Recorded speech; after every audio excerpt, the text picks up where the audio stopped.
අයිබෝවන් analytics LK YouTube channel එකට ඔබලව සාදරයෙන් පිළිගන්නවා. අද අපි කතා කරන්න යන්නේ Microsoft Power BI desktop වල Power Query section එකේ තියෙන button එකක් ගැන. ඒ button එකේ නම තමයි Conditional Column button එක. ඉතින් මොකද්ද මේ Conditional Column button එක කියන්නේ කියලා, ඒ වගේම කොහොමද Conditional Column button එක use කරන්නේ කියලා අද අපි වීඩියෝ එකෙන් බලමු. පළවෙනියටම මම කියන්නම් මොකද්ද මේ conditional column button එකකින් කරන්නේ කියලා. ඇත්තම කිව්වොත් මේක simple if statement එකක් වගේ.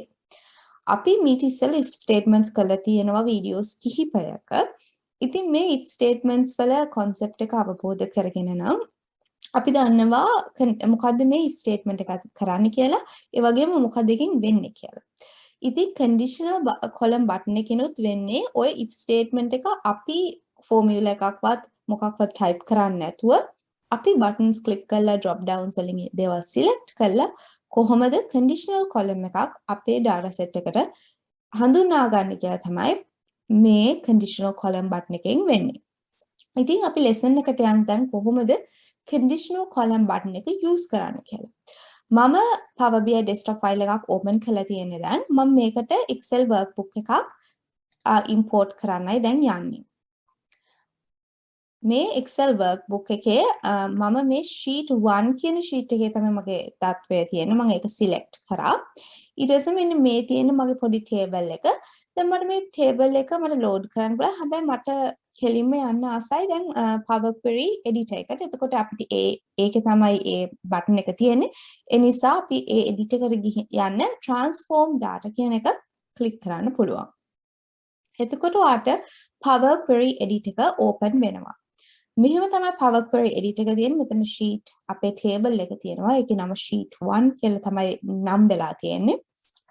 ඊට පස්සේ ඔයාට මේ table එක තියෙනවා. මේ table එකේ නම් තියෙනවා. ඒගොල්ලගේ ages උත් තියෙනවා. ඊපස්සේ නම් column එක data type එක තමයි text. ඒ වගේම ages column එකේ data type එක integers. හරි. ඊට පස්සේ මම ඉක්මනට මෙතන මේ right hand side එකේ වෙලා තියෙන steps ගැන පොඩ්ඩක් කියන්නම්. මෙතන තියෙනවා steps 4ක් වෙලා.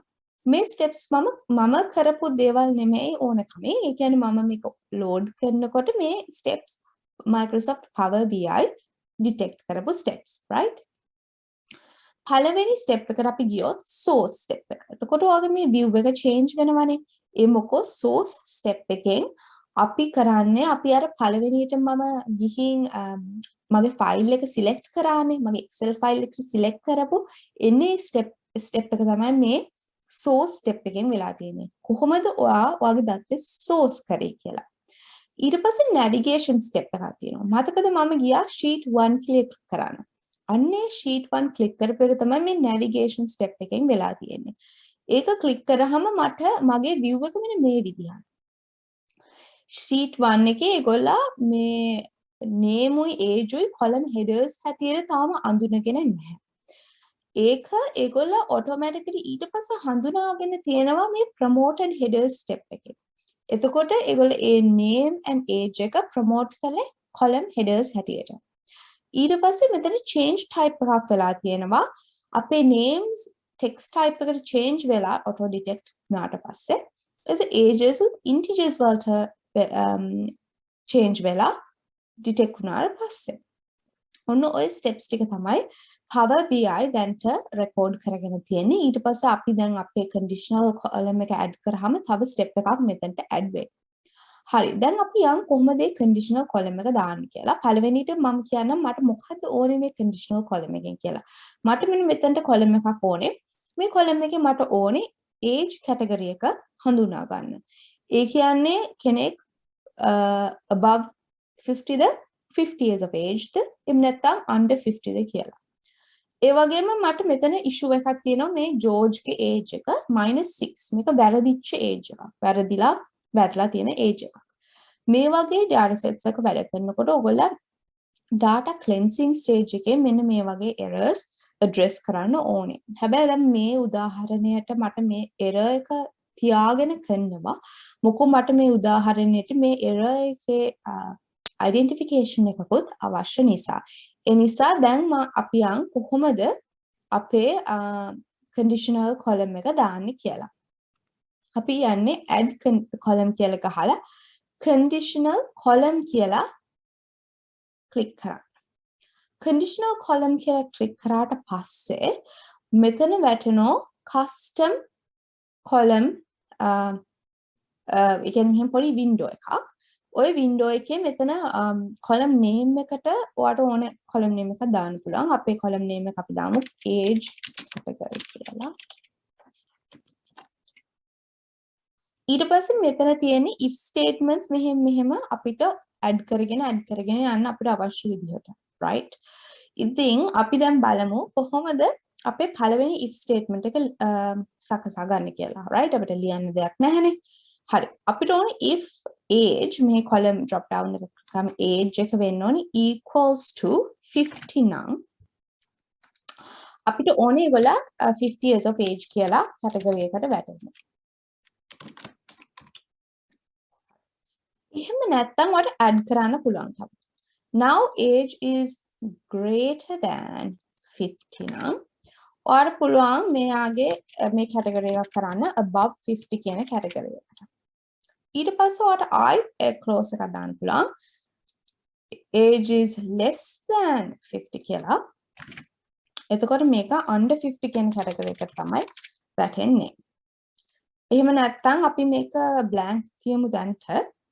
ඔයාලට ඕනම් මේක මෙහෙම නිකන් dash එකක් වගේ දාලා okay කියලා දාන්න තියෙන මේ else එක මේක දෙකටවත් satisfy නොවුනොත් මෙන්න මෙහෙම dash වගේ එන්න තමයි දාන්නේ. දැන් මම okay කියලා ගැහුවාම මෙන්න මේ age category කියලා column එකක් පැනලා තියෙනවා. ඔය category එකේ ඔයාලට පේනවා මෙහෙම categorize වෙලා තියෙනවා. මෙතන note කරන්න step එකක් පැනලා තියෙනවා additional condition added conditional column කියලා. ඊට පස්සේ ඒ තමයි මෙන්න මේ column එක right. දැන් මේකේ අපි check එකක් කරමු බලමු. මෙතන 30 under 30 correct. 50 years of age correct. 40 under 50 correct. 60 above 50 correct. හැබැයි මෙන්න මෙතන එකක් වෙලා තියෙනවා මෙයාවත් -6 එකත් under 50 වලට categorize වෙලා. මම කැමති නැහැ මේ විදිහට categorize වෙන්න. මොකෝ මේ -6 නම් හරිනම් එයාව valid නැහැ. එයාගේ ඒ entry එක valid නැහැ. ඒක අපිට පුළුවන් අපේ ඒ conditional column එකෙන්ම අපි detect කරගන්න. කොහොමද කරන්නේ? මම දැන් පෙන්නන්නම්. දැන් අපි ආයෙත් ඒ conditional column කියන window එකක් ආවනේ මේ window එකට යන්න. ඒක කරන්න පුළුවන් ඔයාලට මෙන්න මෙතන ඒ වගේ step එකම double click කරාම ඔයාලට මෙහෙම window එක ආයෙත් එනවා. ඒ window එකේ අපි තව දෙයක් මේකේ කියමු. මේකේ අපි කියමු හරි.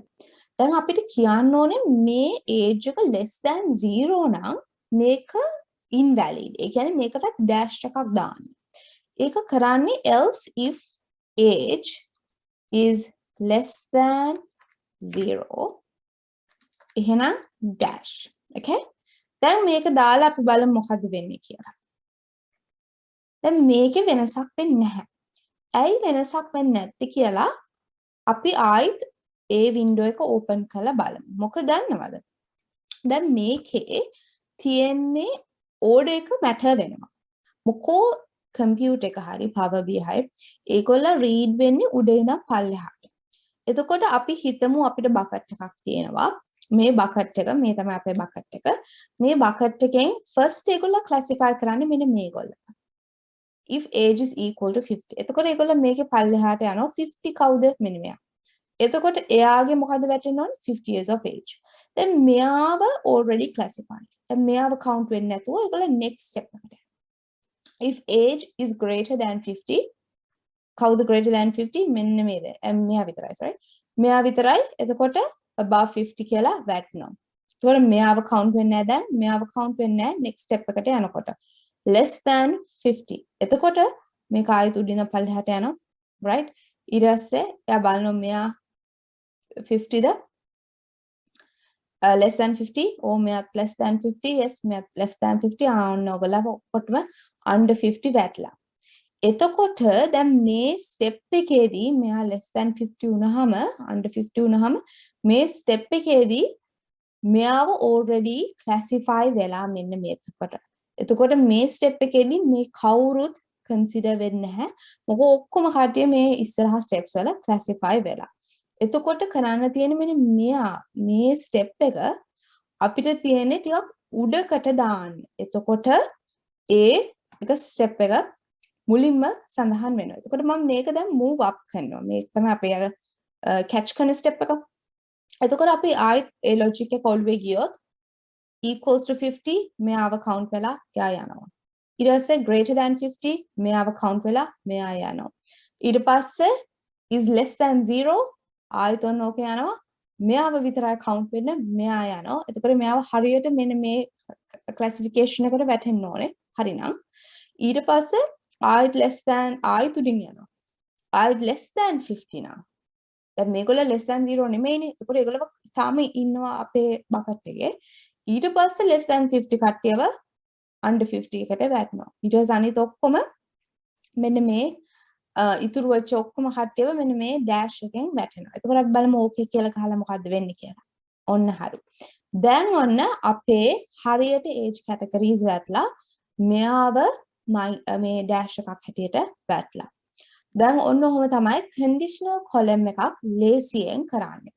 conditional columns වල limitations තියෙනවා. මොකෝ ඔයගලට and එකක් එහෙම දාන්න බෑ. ඒ කියන්නේ conditions දෙකක් මත තියෙන condition එකක් දාන්න බෑ. එක condition එකක් විතරයි ඔයාට ලියන්න පුළුවන්. ඒ නිසා මේ එක පොඩක් ඔළුවේ තියාගන්න. ඒ වගේ conditions දෙක එකකට වැඩිය තියෙනවා නම් ඔයගලට කරන්න තියෙන්නේ power query වල කරනවා නම් අර මතක මම කරා custom column එකෙන් ගිහින් කොහොමද if statement එකක් ලියන්නේ කියලා. ඒක තමයි best option එක. එහෙම නැත්නම් DAX වලත් තියෙනවා if formula එක use කරන්න පුළුවන්. ඔය දෙකටම මම videos කරලා තියෙනවා. මම description box එකේ ඒ videos දෙකම දාන්නම්. ඒ දෙක බලන්න ඔයගලට ඒ වගේ අවශ්‍යතාව තියෙනවා නම් එහෙම නැත්නම් condition එකක් තියෙනකොට මෙන්න මේක ලේසියෙන් කරගන්න පුළුවන්. මොකද මේක මොනවත් ලියන්න නැහැ. මේක just click කරලා අපිට අවශ්‍ය විදිහට conditional column එක දාන්න විතරයි තියෙන්නේ. දැන් අපිට තියෙන්නේ close and apply කියලා ගැහුවාම ඔයගේ මේ table එක දැන් ඔයගේ Power BI desktop file එකට load වෙනවා. ඒ query ඒ transformations එක. එතකොට ඔයාලට පුළුවන් ඒ ටික බලා ගන්න මේ data section එකේ load වෙනකන් දෙන්න. හරි දැන් මේක පේනවා. එහෙනම් මම හිතන්නේ දැන් මේ conditional column එක කොහොමද use කරන්න කියලා ඔයගොල්ලන්ට මේ වීඩියෝ එකෙන් අවබෝධ වෙන්න ඇති කියලා. මේ විදිහ තව වීඩියෝස් මම ඉදිරියට ගේන්න බලාපොරොත්තු වෙනවා. එහෙනම් තාම මගේ channel එක subscribe කරලා නැත්නම් ඔයගොල්ලෝ මේ වගේ content බලන්න කැමති නම් ඒ වගේම මේකේ මොන හරි ඉගෙන ගන්නවා නම් subscribe කරන්න අමතක කරන්න එපා. එහෙනම් තව වීඩියෝ එකකින් හම්බ වෙනකන් ඔයගොල්ලෝ හැමෝටම සුබ දවසක්.